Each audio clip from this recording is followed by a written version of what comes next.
We're going to begin here tonight with a story that will be of particular concern to families with very young children. An alarming and unprecedented rise in cases of a potentially serious respiratory virus. Cases of a virus known as RSV now quickly rising in at least 32 states. RSV frequently infects children under the age of 2, but doctors say cases are appearing earlier in the season and more rapidly than usual. The virus usually presents mild symptoms, but according to the CDC, can cause more serious health problems. And now the surge of cases putting a strain on some hospitals, forced to take extreme measures to handle the influx of RSV patients. Gabe Gutierrez now with more from Connecticut, which has been especially impacted by the virus.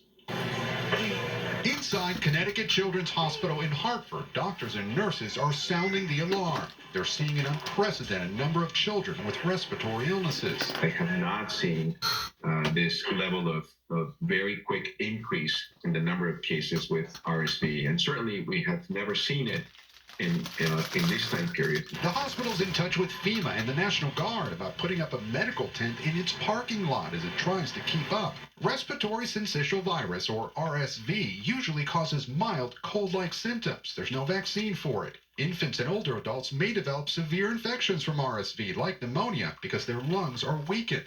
Over the last month, 32 states have reported an increase in RSV cases. In San Diego, 50 patients have tested positive for RSV over the last few days at Rady Children's Hospital, where the chief medical officer says it's unheard of, 2 to 3 times what they've ever experienced. In Richmond, Virginia, Haley Mitchell's 13-month-old son was hospitalized. That was mine and his first time being in a helicopter, and of course it was very scary. The EMTs in the back told me that there was a couple times they had to give him oxygen while we were flying. Back in Connecticut, at Yale New Haven Children's Hospital, have you ever seen numbers like this before? We have not seen numbers to this degree this early. RSV cases in the emergency department have nearly doubled over the past week. Right now, every bed in this pediatric ICU is full. 90% of them with respiratory illnesses. Most kids get an RSV infection by age 2, but it can happen at any age. Health officials say the spread of respiratory viruses like RSV can be prevented through hand washing, staying home when sick, and wearing a mask if you have any symptoms. Typically, RSV peaks in February, but this season, all bets are off. It's so unpredictable at this point, we're not really sure when it's going to peak and when it may come to an end. Okay, this is obviously scary for families with small children. What's the thinking among doctors as to why they're seeing this early surge? Lester, a lot of this may be due to the fact that young children had relatively little exposure to other kinds of viruses during the last several years of COVID, and now this is hitting their immune systems all at once. Lester? All right, Gabe Gutierrez, thank you. Now, that's their way of explaining it towards it making sense to the average person that really don't know the fundamentals about all this. I can give you my insight. It's a sad one, and people are probably going to think, well, what a remorse thing to think about.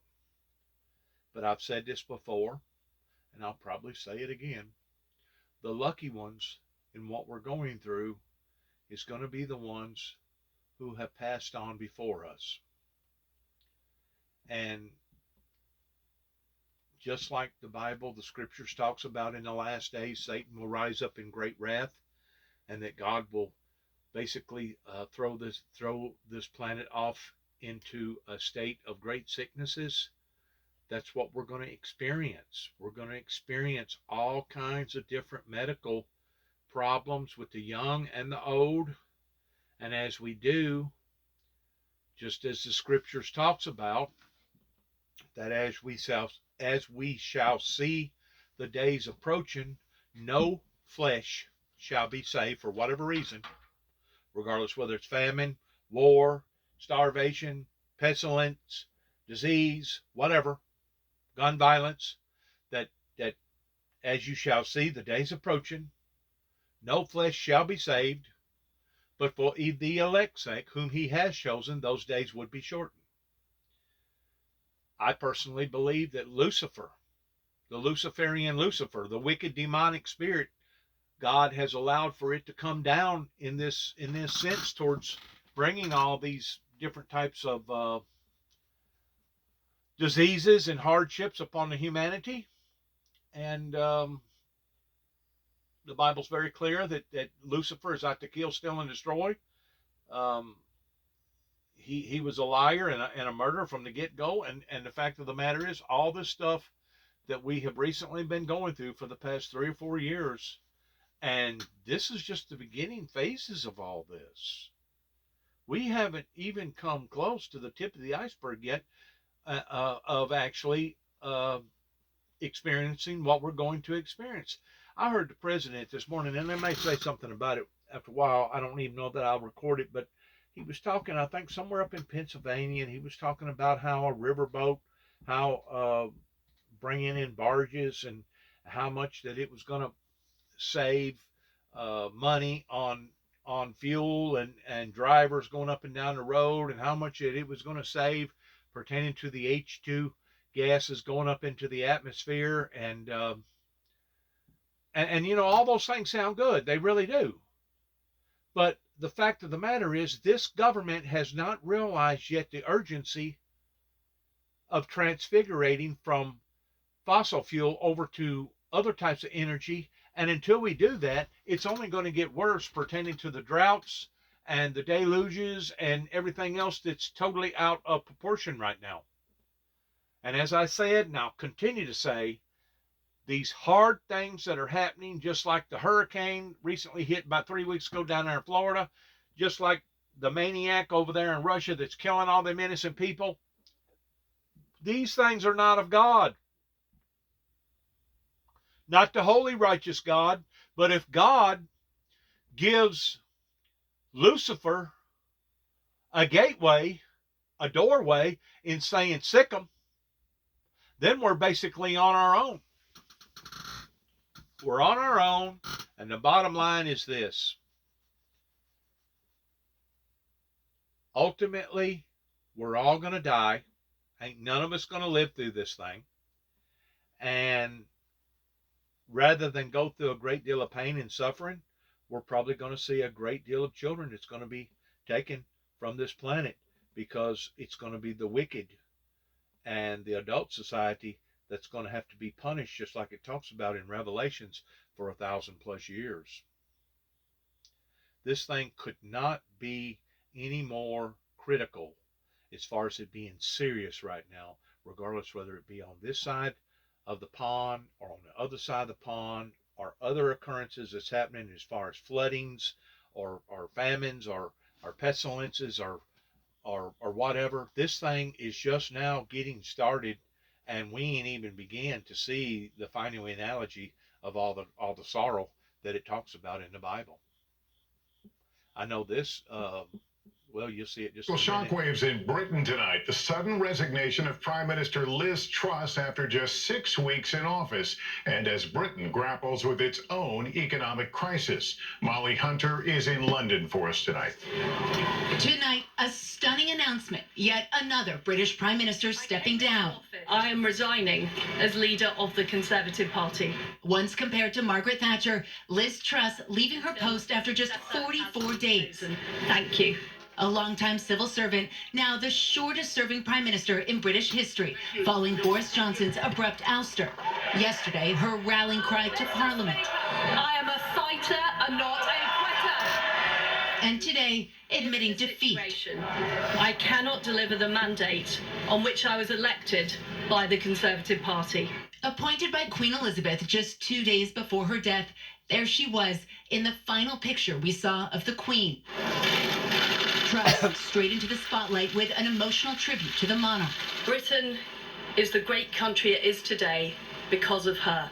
This afternoon, President Biden praising her partnership supporting Ukraine. And the British are going to solve their problem, but she was a good partner.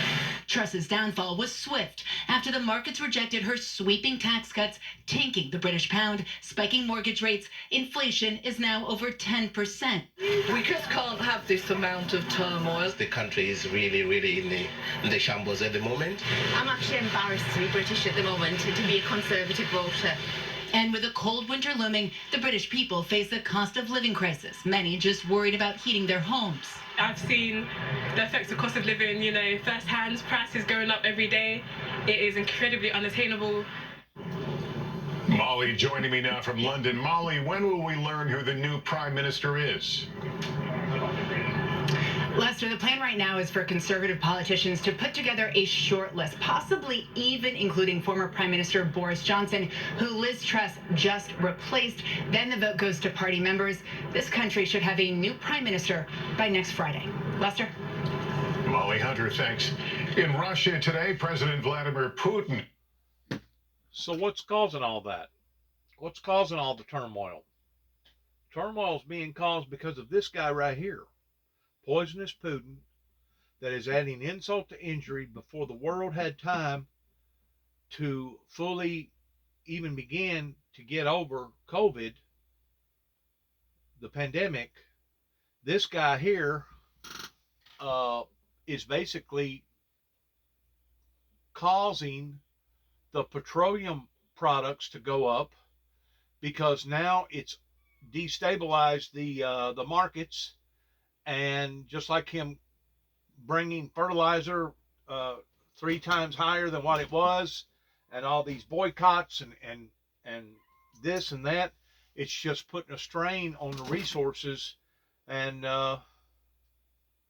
it's taking it out of its normalcy, and that's part of the things that we're going to see in these last days pertaining to great sorrows. And I'm pretty sure that those prime ministers over there can identify what's going on with their citizens, and rather than give their citizens a great cut, they're worried more about themselves towards hanging on to their investments. And now they realize that this thing has turned into a free-for-all, and because it's turned into a free-for-all, now they're trying to backpedal, and they're using various people as an scapegoat. And I ain't never heard so much bickering and arguing and stuff going on in how that they settle their affairs over there in England. I just can't believe the way that they chew at one another and holler out stuff and just abruptly just bring out issues and don't even try to be casual or moderate about it. Don't even try to be elegant about it. I mean, they're just now beginning to understand what that man right there has caused. And this is just the beginning phases of, just like he said, that the ground has shifted. You just don't realize how much. And it has. And we don't realize how much because he's basically being the devil's advocate. And God is allowing for this to happen. Okay? And it's just going to bring that much more grief and misery and sorrow into people's lives pertaining to raising the fuel prices. That's going to cause the inflation to rise. Their inflation is higher than ours. They said 10%. I think it's higher than that myself. I think it's more like almost double, like 16% compared to ours. And it's just going to be tough for a whole lot of people that don't have some sort of a nest egg and is dealing with various issues right now, regardless whether it's age, young children, health issues. If you're not making the adequate money to be able to survive this thing, you may not survive it because, whenever it gets cold, people freeze to death. People literally freeze to death if you don't have adequate heat.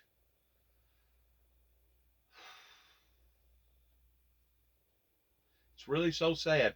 And I know that the people that get a hold of this, providing that they do, and they hear this, they're going to think to themselves, how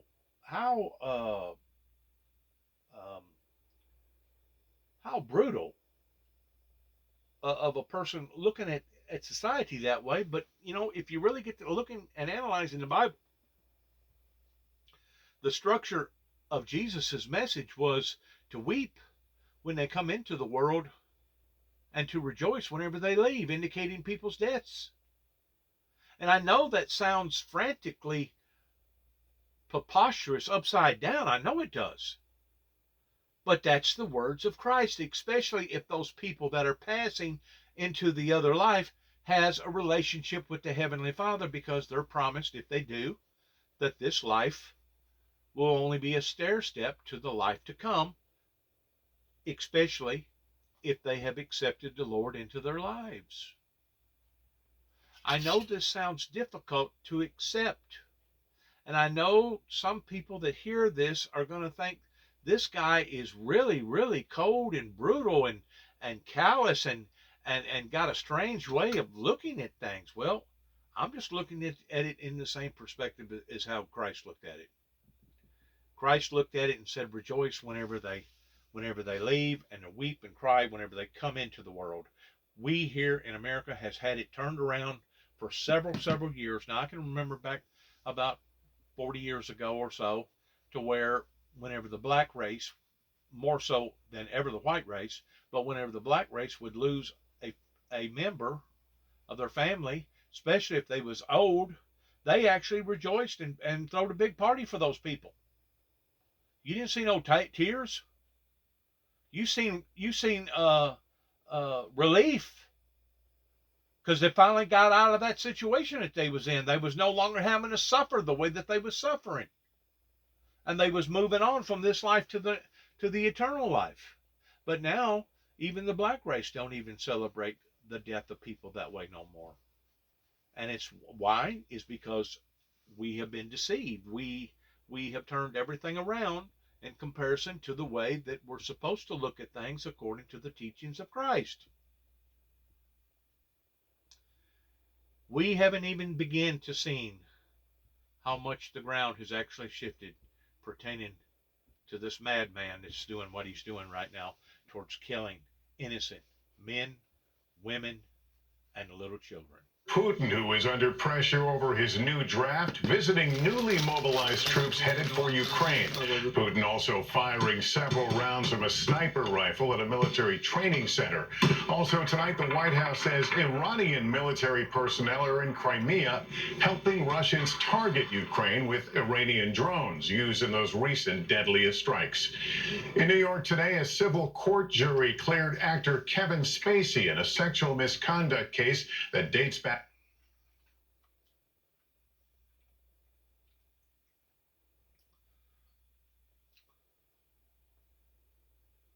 Awful.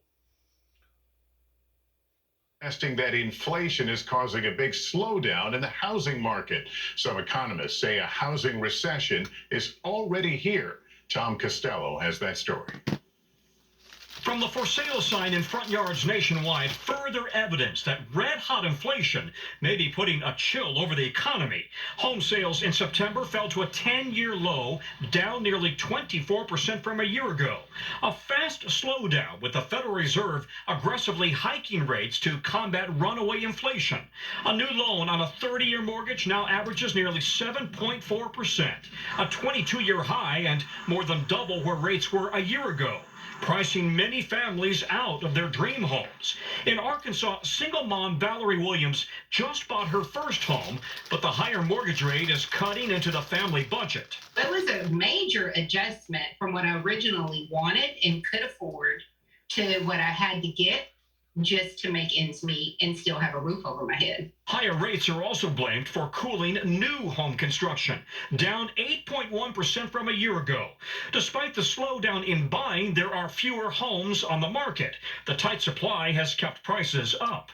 The average home now selling for nearly $385,000 in September. We're definitely in a housing recession. There's tons of headwind, but there's also a tremendous amount of pent-up demand. And the Federal Reserve isn't done yet. It's expected to hike rates another 3/4 of a point in November and at least another 1/2 point in December. Higher rates and the slowdown have more CEOs warning that the new year could bring more economic pain. Lester? Tom Costello, thank you. In 60 seconds, climate change and rising sea levels. How protected are America's aging nuclear power plants and stockpiles of nuclear weapons?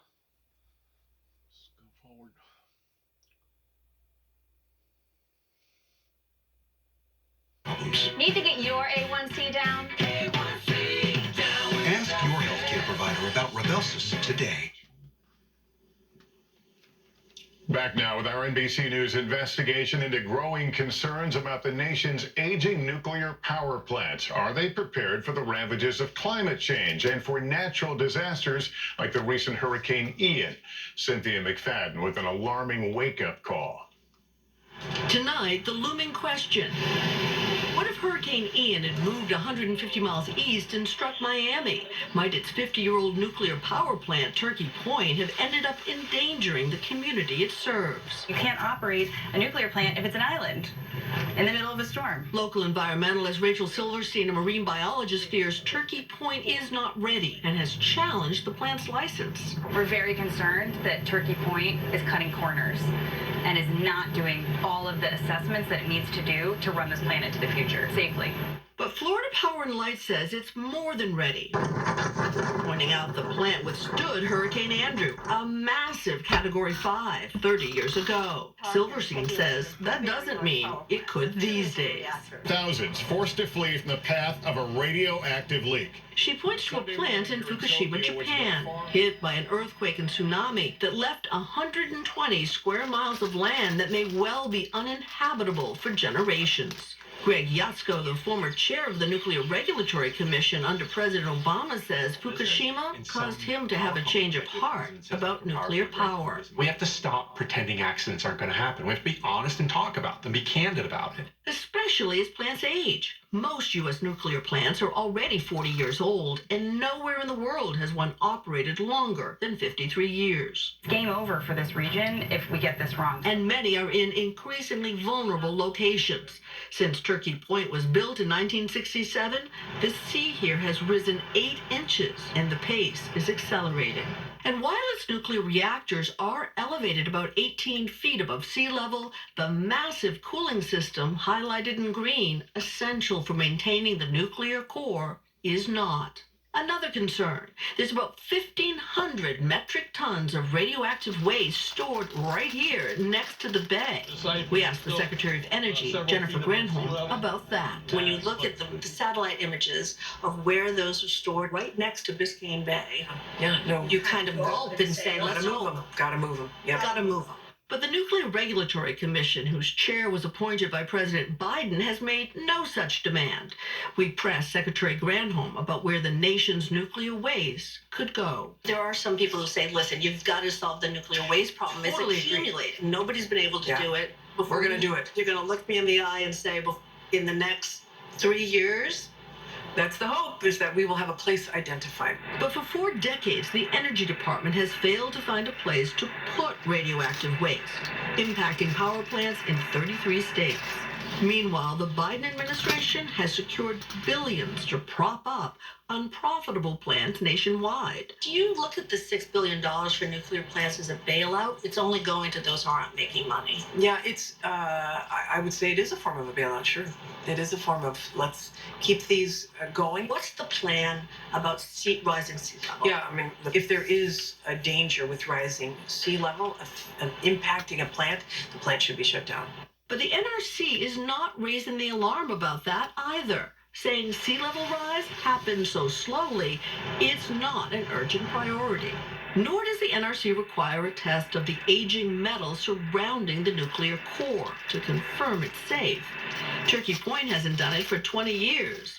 The NRC says mathematical models run by the plant are good enough. Is nuclear power safe? It is. In fact, our Nuclear Regulatory Commission has the most rigid safety protocols of any. Because we know that a mistake could be catastrophic. Of course, and that's why we doubled down in the nuclear space.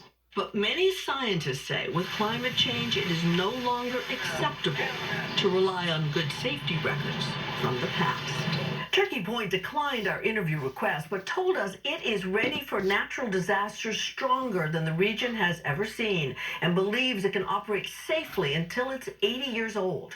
As for Secretary Granholm, she says nuclear reactors can't operate until they're 90. Lester? All right, Cynthia McFadden, thank you. Up next, the new Halloween warning after fentanyl pills were found inside candy boxes. And why are some people magnets for mosquitoes? The science behind the bite. problem after another, only intensifying. If it ain't on one level, it's on another. Ha ha ha ha. See, Smokey thinks I'm funny. A new warning as Halloween approaches. Authorities say they seized about 12,000 fentanyl pills disguised as candy in Sweet Tarts, Skittles, and Whoppers packaging at LAX Airport. They're advising parents inspect your child's Halloween candy before they eat it and call authorities immediately if you find anything suspicious. And it's a question that's been around longer than backyard barbecues. Why do mosquitoes seem to bite some people more than others? Well, now science may have found the answer. Here's Stephanie Gosk. Nasty, pesky, blood-sucking mosquitoes. Is it true? Are some people bitten more? It's true. Everybody asks. After a 3-year study, the scientists at Rockefeller University have discovered one of the reasons why. Long-chain carboxylic acids. What? Carboxylic acids, which is a fancy technical term for these greasy molecules that live on your skin. Bacteria eat those acids and create a stink. Limburger cheese, stinky cheese, blue cheese, feet, foot odor. That's the smell? That's the smell. And some of us smell more than others. The standout during the study was subject 33. We found this exceptionally mosquito-attractive person. Scientist Maria Elena Deobaldia led the research. Nylons worn by the subjects were placed in a device she built herself. The mosquitoes were drawn to the strongest smell. When you put them head to head, it's striking. The hope is that these results will improve repellents. In New York, mosquitoes are an annoyance, but in much of the world, they're spreading deadly diseases. Like yellow fever and malaria, killing more than 700,000 people a year. Better repellent will save lives. For now, here's some summer barbecue advice. If you hang around with people who are less attractive than you, you'll be the most attractive person at the picnic. What we really need to do is find somebody who stinks more than we do. Absolutely. For those unlucky people like Subject 33, the scientists say changing soaps or your diet makes no difference. The mosquitoes will find you. Stephanie Gosk, NBC News, New York. That's the reason why years ago in the old time, cowboy and western days, whenever people didn't take showers and baths for days, if not weeks, if not months, somebody get to stinking so bad, they'd say to them, "You're drawing flies." And odds are they was drawing flies, because flies are attracted to that type of smell, because it's the smell of basically something either rotting or something dead or etc. That's what they're attracted to. Thanks again. Good luck to all of us.